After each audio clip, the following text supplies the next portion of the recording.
Hi అండి. ఈరోజు ఎంతో టేస్టీగా ఉండే ఆలు సమోసా ఎలా చేయాలో తెలుసుకుందాం. 2 కప్పుల మైదా పిండి తీసుకున్నాను. అలాగే half table spoon salt, half table spoon జీలకర్ర తీసుకొని కొంచెం ఆయిల్ వేడి చేసుకొని 4 టేబుల్ స్పూన్ల వరకు తీసుకున్నాను. అందులో కొన్ని నీళ్లు పోసుకొని రొట్టెకు ఏ విధంగా కలుపుకుంటామో అలా కలుపుకుంటే సరిపోతుంది. 250 గ్రాముల బంగాళాదుంప, కొంచెం కొత్తిమీర, 2 సన్నగా తరిమిన మిరపకాయలు, 2 ఆనియన్స్ కట్ చేసుకుంటే సరిపోతుంది.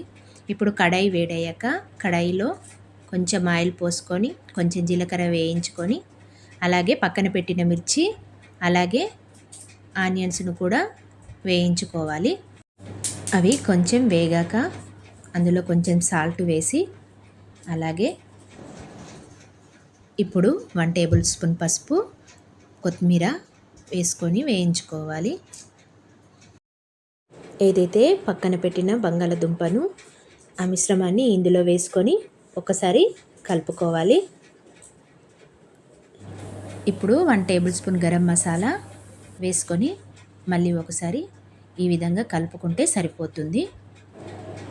నేను తక్కువ ఆయిల్ పోసాను కాబట్టి ఈ విధంగా వచ్చింది. ఇప్పుడు పక్కన పెట్టిన ఏదైతే పిండి ఉందో ఆ పిండిని ఇలా తీసుకొని ముద్దలా చేసుకొని కొంచెం మైదా పిండి నేను తీసుకుంటున్నానండి. ఇలా చేసుకుంటే సరిపోతుంది. నేను జీలకర్ర ఎక్కువ వేశాను కాబట్టి చాలా టేస్టీగా వస్తుందండి.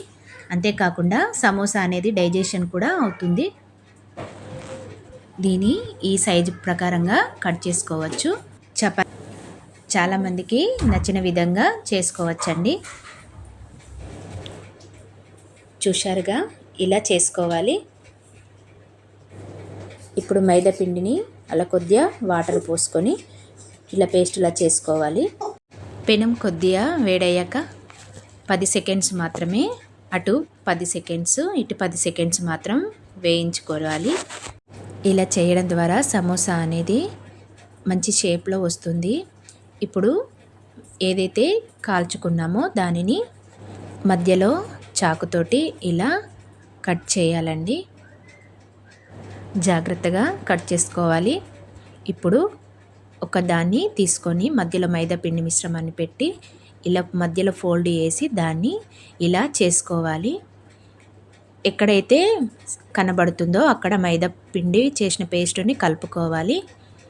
ఇప్పుడు పక్కన పెట్టిన బంగాళాదుంప మిశ్రమాన్ని ఇందులో వేసుకొని చివర్లో ఇలా చేస్తూ ఉండాలి. మైదా పిండి మిశ్రమాన్ని పెట్టుకొని ఇలా చేస్తూ ఉండాలి.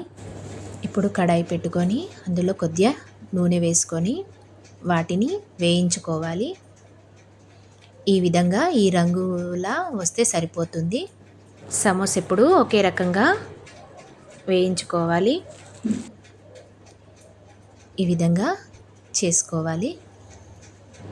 అంతేకాకుండా స్టవ్ ఎప్పుడు చిన్న ఫ్లేమ్లోనే పెట్టుకోవాలి.